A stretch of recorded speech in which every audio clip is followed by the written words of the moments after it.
Hi everybody, and welcome to this YouTube tutorial. For today's pattern, I am going to be tying the Griffith's Gnat, an extremely effective pattern, yet one that's relatively very simple to tie.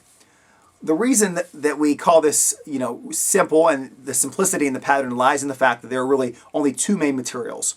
One is peacock herl, the second one is grizzly hackle. Combine the two and special things just really seem to happen. This pattern is tied and it's meant to represent midges that just come together in a cluster on the water. So whenever you tie size 14 Griffith's Gnat, which may sound a little bit large to many tiers out there, imagine a number of these little flies, these little midges coming together, forming a little cluster or a little ball on the water. It happens, and I can actually recommend, and I can say that I've even seen tires go up to a size 10 with this pattern and actually do well and catch fish on it, simply because there can be that many midges just clustered together on the water. If you're a big fan of trico hatches, yet your eyes tend to be failing, tricos are really great, but if you can't see the size 24, 22 tricos on the water anymore whenever you're fishing them, don't be afraid to try a size 18 Griffith's Gnat, and that will, a lot of the times, really do the trick, even on those really tough and finicky fish. There are a couple variations you can make to the fly, and I'll talk about those as I go along. I'm going to be featuring an Allen fly fishing hook. You can check out their website, which is allenflyfishing.com. I'm going to be tying on a size 18 D101 BL dry fly hook. The BL is because it's barbless. It's an excellent looking dry fly hook that I definitely recommend to the viewers of this channel.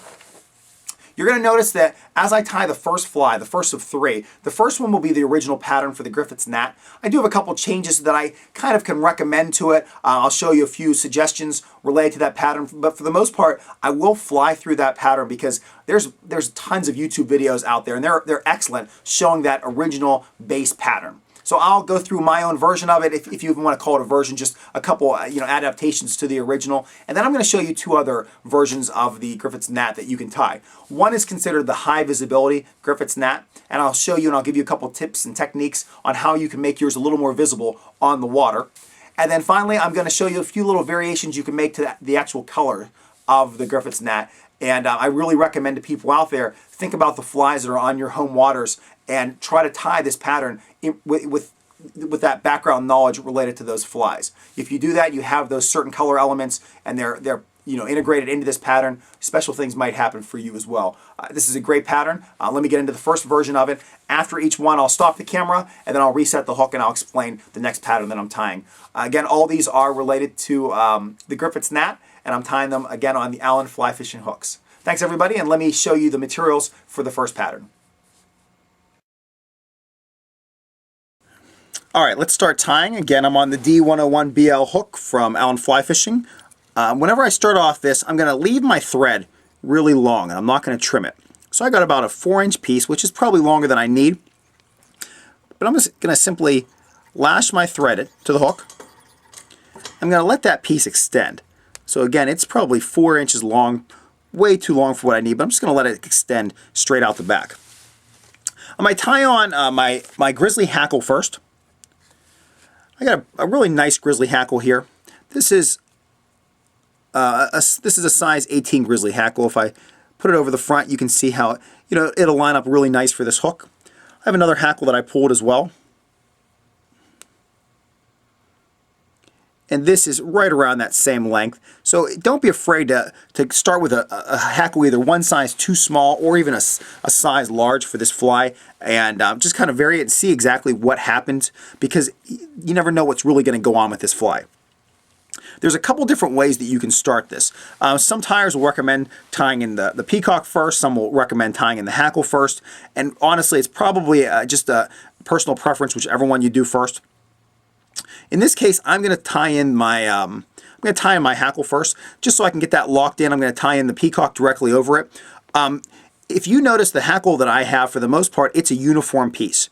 So it really doesn't matter which side I tie in first. I'm going to go from the butt section, just because some of the fibers down to the butt section might be a little longer. So I'm just going to trim, strip a little off, just lash that in. I might pull it to that point so I don't have to worry too much about securing much. And whenever I go back and I tie this straight back, I'm going to actually redo this in a second so you know exactly why I did it. I'm just going to tie that straight back, and you can see some of those early fibers are going to stay back and form a small tail. that is not a bad thing. A lot of tyers really get turned off by that and they think they shouldn't have that there. Leave that tail in by all means. That tail is not a bad thing. That will be representational of that midge cluster. The next piece that you're going to tie in, or the next material, will be peacock. If you really want a more of a slim profile body, I recommend just using slimmer peacock curl. I'm going to be using some peacock curl that I got actually from an eye. It was about 6 inches below the eye. I might tie these in by the tips first. So let me just lash these in. Once everything's at the back of the hook, that's where I want it. I'm just going to wrap forward. Get to a point directly before the eye. I'll just trim that peacock curl off so I get that out of the way. Move this up the rest of the way. Now if you have a rotary vise, you can put a half hitch and then use your rotary vise and turn as mine is. However, I'm not going to assume that everyone out there is using a rotary vise. So I'm just going to grab the peacock curl. I like to tie in 2 typically when I'm tying any fly involving peacock. I just like to build it up a little bit more. I'm just going to wrap those forward. So I get to a point right behind the eye. I'm going to hold them straight in the air. Bring my thread down once. Wrap around a few more times, and that's all I need. Let me trim off the peacock.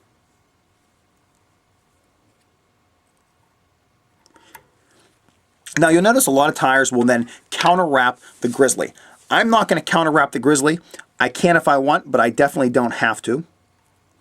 But I am going to just move it around just a little bit, back and forth, as I wrap it in. The reason you wrap back and forth is so it doesn't mat down the previous material, in this case the peacock curl. And you can probably see me wiggling my thread back and forth, doing the same thing. Alright, I want to get this grizzly trimmed. So what I'm going to do to trim this, I'm going to actually pull it straight up. I want to grab onto the fibers and then trim. Now, next, if you don't feel comfortable, you can always put in just a quick half hitch just to make sure everything's locked in. I just put in a quick half hitch. But then I have this black thread hanging out. And the reason I leave that black thread hanging out is so I can lock everything in. I've had fish that have bitten through both the grizzly and the peacock before, and it's really a pain in the butt whenever you have those two on there and you really don't want to lose a fly that could be catching fish. So I'm just going to wrap through, and again, like before, I'm just going to wiggle through because I don't want to mat down either the grizzly or that peacock. Now I will be honest, you could definitely do the same with your tying thread. You can wrap back and forward once again and achieve the exact same thing. So don't feel that you have to leave that extra piece hanging back there.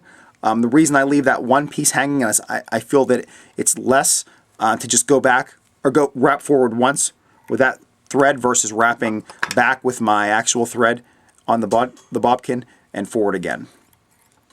So I put a single half hitch. Now I'm going to finish it off with my hand whip finish. Just going to put 3 to lock it. That's it. I'm going to trim my thread off. See one hackle fiber that I don't really like there, and I'm going to trim that away. So this is the finished Griffith's Gnat. This, as I mentioned before, is a very quick tie. I'll just give you a quick look at the fly the whole way around. Came out really well. All right, so let me give you one little tip or technique for this pattern. If you're using this pattern and it doesn't seem to be that productive for you, my first piece of advice is on the stream, or if you have enough of these ties that you wouldn't mind getting some of them just trimmed ahead of time, take your scissors and trim the bottom section of the fibers out of there. Get those out of the way initially because then you don't have to worry about it and the fly will sit a little more flush on the water. As it rests right now, no matter which way it lands, it's really not going to matter because it's the same pattern, all 360 degrees. But if you are just a little worried, you think, geez, there's a lot of hackle fibers there, the fish are going to have a lot of time to examine this, I don't think they're going to buy that the midge will have that many legs shooting out from it. I definitely will encourage you to grab your scissors and make a snip directly on the bottom. I'll do that just so you have an idea of what I'm talking about. And I'm just going to make one slight snip. I'm going to look at the pattern, grab it from the side, do the same thing, look at it from the bottom. If there's any that are a little longer, I'll get those out of there. But now I have a much more flush bottom, and I guarantee the fly will land in that fashion directly on the water. So the only two variations that you probably noticed from the original, I guess there could be possibly three. I did keep my tail fibers on this pattern, and I like those tail fibers coming out. I also left a tag of thread that I used to secure everything in, and then as a variation I trimmed the bottom to allow this pattern to land and act a little more, we'll say it'll land a little more flush on the water. Thus it really gives the fish much more of an opportunity to look at the fly, examine it, and possibly and hopefully not find anything wrong with it. So this is the first one. This is the Griffith's Gnat. I'm next going to tie a high visibility Griffith's Gnat.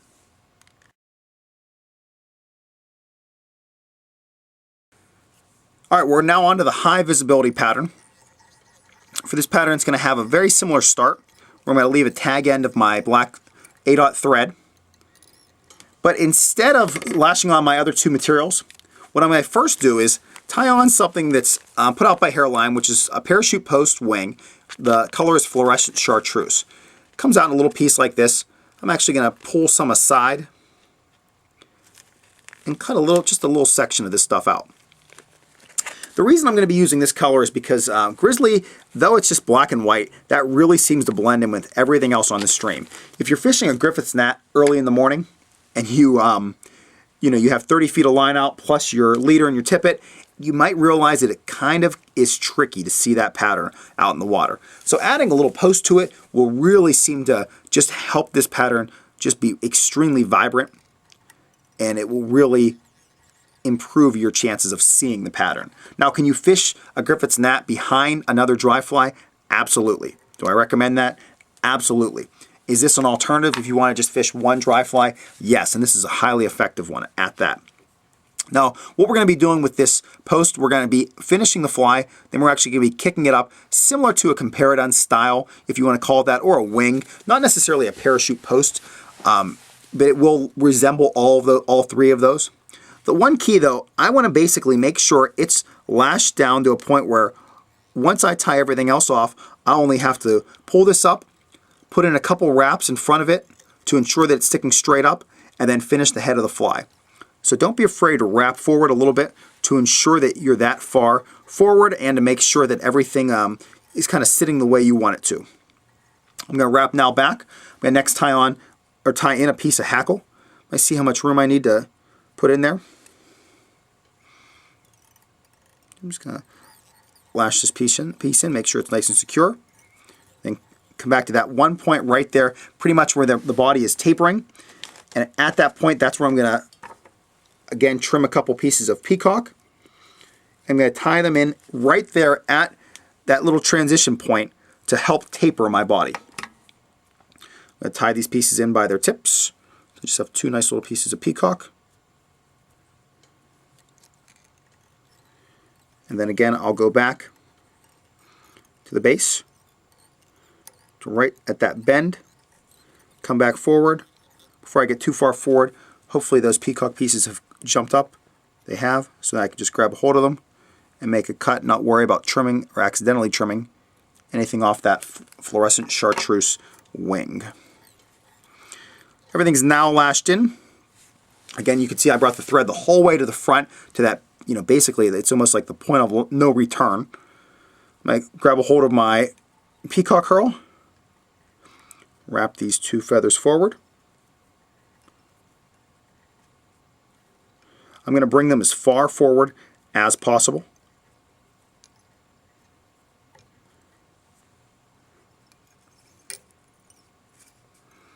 And then tie them off. There's one wrap, 2, and 3. Let me trim those. Okay, next will be my hackle. If it works out well, I should have a couple fibers staying near the back to mimic my tail. Just wrapping forward, just like the peacock as well. Bring it the whole way up as far as you can pretty much go. You'll notice I just wiggle my thread a little bit as I lock that grizzly hackle in, just to make sure that I don't push down any of the other fibers. Make sure I got around at that time. Now, there's a lot of stuff going on here, so when you go to cut, you want to be careful that you're not trimming anything else. I really don't believe it's going to make that big of an impact if you accidentally trim any fibers off the top. But a nice little tip whenever you're trimming this part of the hackle, instead of going in there and snipping, you can actually go in there, and if your scissors are sharp enough, just pull the hackle towards one of the blades, and it should cut right off. In this case, it did, so now I'm left with my little thread tag. As before, I'm just going to wind this through. I don't want to mat any of those hackle fibers down, so I'm just going to wiggle this thread as I come forward. And I get to the whole way to the point, again, right where I had lashed everything else in. Hold it up. I pretty much only will need a couple turns to lash this part in. There's 1 and 2. That's more than enough. Just like before, I just held it straight up. And then now I can finish the head of my fly. By doing so, I'm going to hold this piece up, and I'm actually going to push back with my finger down just to ensure that I can hold it straight up and it will set in place. Now before doing so, I'm actually going to trim it. I want to see exactly where I want to get it trimmed, and I want to trim so it's basically just sitting a little higher than the grizzly hackle. If you feel that that's too high, you can adjust it on your own based on what you think will be the best available for you to see it. So now that I have it trimmed, I just kind of push it up, let it spread out just a little bit. I'm going to hold everything back, or as much as possible.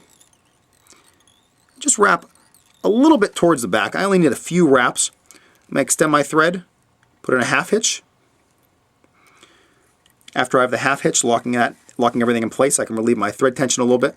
Then I put in a hand whip finish. There's 1, 2, and 3. Let me get that all lashed in there. Cut my thread and examine my Griffith's gnat. If you look at the camera from that angle, this video from that angle, you can see there's a couple fibers shooting down. That's really not a problem, but for the sake of the video, I'll just kind of move them back forward. Give you a view of this fly the whole way around. And you can see how I do have those tailing fibers that shot out. The hackle sits really nice, and I have this bright yellow chartreuse, this fluorescent chartreuse indicator that will really help me see this fly when it's on the water. It will move forward just a little bit, but it should not move forward much if you have it locked in place. Again, that one little fiber just seems to jump down over there, so that's something I may trim, but again, that would just be for aesthetic purposes. So this was the high visibility Griffith's gnat. I do recommend having a few of these in your boxes, as small as you can tie them with this type of a post on it, so you can see exactly what's going on way out there and you know if that fish is taking your fly or not. All right, let me go on to one more little variation. I'm just going to show you a couple other patterns that you can tie related to the Griffith's gnat.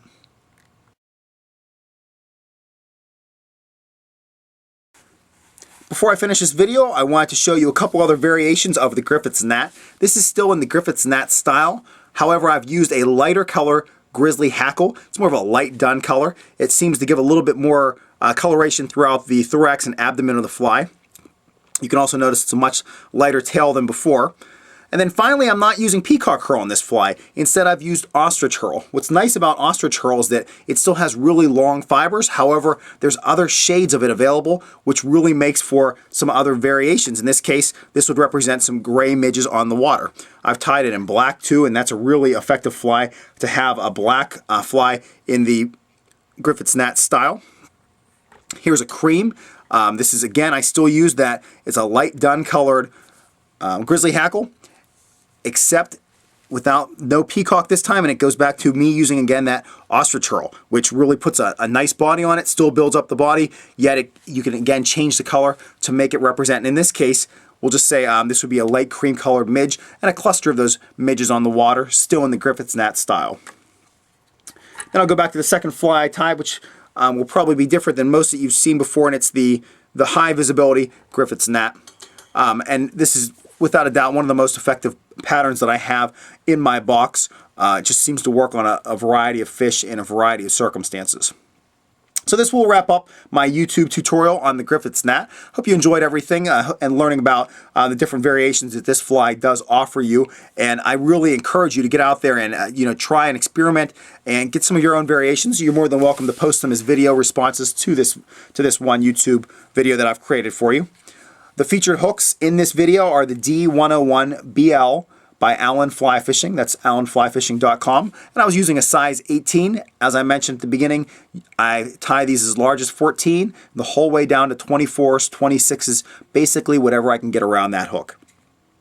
Thanks as always for the view. If you'd like to leave any questions or comments, feel free to leave them on this YouTube page, or you can always email me at tcammisa@gmail.com.